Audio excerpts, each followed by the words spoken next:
Human rights are the rights you have simply because you're human. It's how you instinctively expect and deserve to be treated as a person, like the right to live freely, to speak your mind, and to be treated as an equal. There are many kinds of rights. Most apply to a certain group. But human rights are the only ones that apply to absolutely everyone, everywhere. That means kids, old people, poor people, basketball players, garbage men, rappers, teachers, Africans, Indians, Albanians, Christians, Muslims, Kabbalists, atheists, your mom, your dad, your next door neighbor, and you all have the exact same human rights. In other words, they're universal. But the question remains, what are they? Name the human rights? What the human rights are? The right to live. Equality between all peoples. Right to religion, the right to... Is there supposed to be a list somewhere I should be aware of? According to the United Nations, there are a total of 30 human rights, which are usually lumped together and called simply human rights. They're all listed out in the Universal Declaration of Human Rights, which is the world's most widely accepted document on the subject. But it was a long time in coming. At first, there were no human rights. If you were in with the right crowd, you were safe. If you weren't, well, you weren't. But then a guy named Cyrus the Great decided to change all that. After conquering Babylon, he did something completely revolutionary.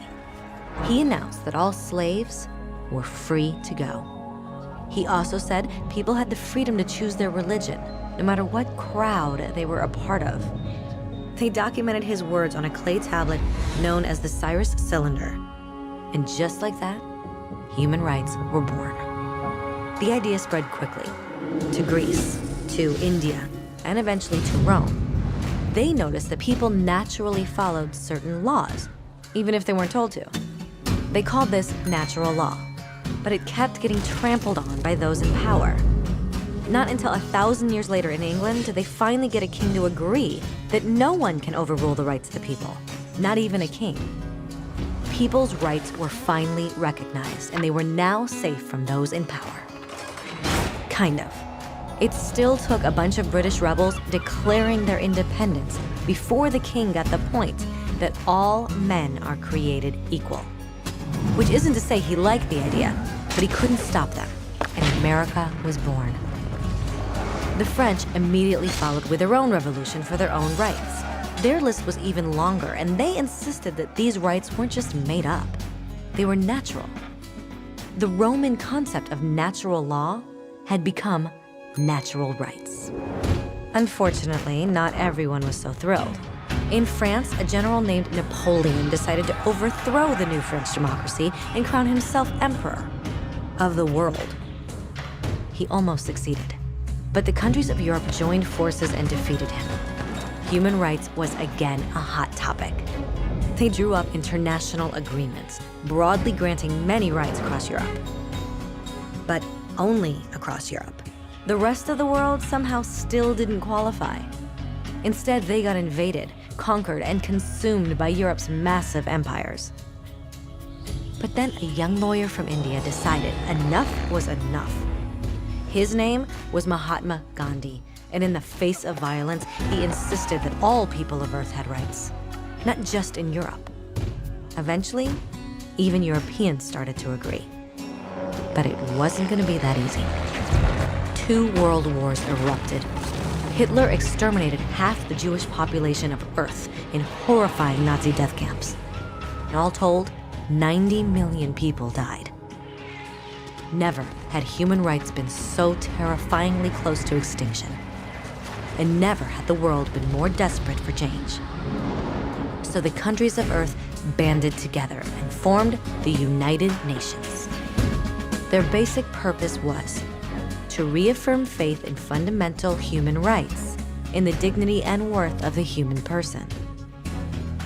But what were human rights? Were they the proclamations of Cyrus, the natural laws of Rome, the declarations of France? Everyone seemed to have a slightly different idea of what human rights should be. But under the supervision of Eleanor Roosevelt, they finally agreed on a set of rights that applied to absolutely everyone. The Universal Declaration of Human Rights.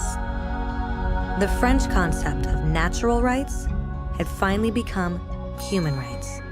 So, in summary, at first, only a few lucky people had any rights, until one of those guys decided, hey, other people should have some rights too, which was great, except not everyone agreed. And it only took a few thousand years of fighting and declarations and more fighting until everyone finally agreed that human rights should apply to everyone. And they all lived happily ever after. Except for one little problem. If people have the right to food and shelter, why are 16,000 children dying of starvation every day? 1 every 5 seconds. If people have freedom of speech, why are thousands in prison for speaking their minds? If people have the right to education, why are over 1 billion adults unable to read? If slavery has truly been abolished, why are 27 million people still enslaved today? More than twice as many as in 1800. The fact is, when it was signed, the Universal Declaration of Human Rights did not have the force of law. It was optional. And despite many more documents, conventions, treaties, and laws, it's still little more than words on a page. So the question is, who will make those words a reality? I have a dream today. When Dr. King marched for racial equality, he was marching for rights that had been guaranteed by the United Nations for almost 2 decades. But still, he marched. When Nelson Mandela stood up for social justice in the 1990s, his country had already agreed to abolish such discrimination for almost 40 years. But still, he fought. Those who fight today against torture, poverty, and discrimination are not giants or superheroes. They're people. Kids, mothers, fathers, teachers.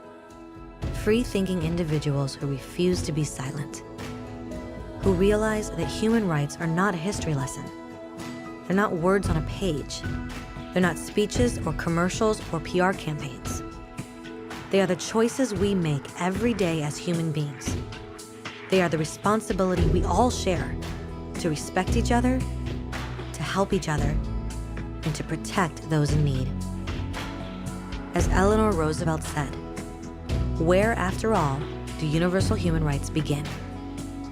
In small places close to home. So close and so small that they cannot be seen on any maps of the world.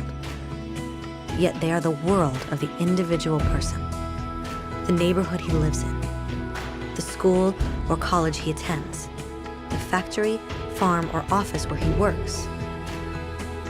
Such are the places where every man, woman, and child seeks equal justice, equal opportunity, equal dignity without discrimination. Unless these rights have meaning there, they have little meaning anywhere.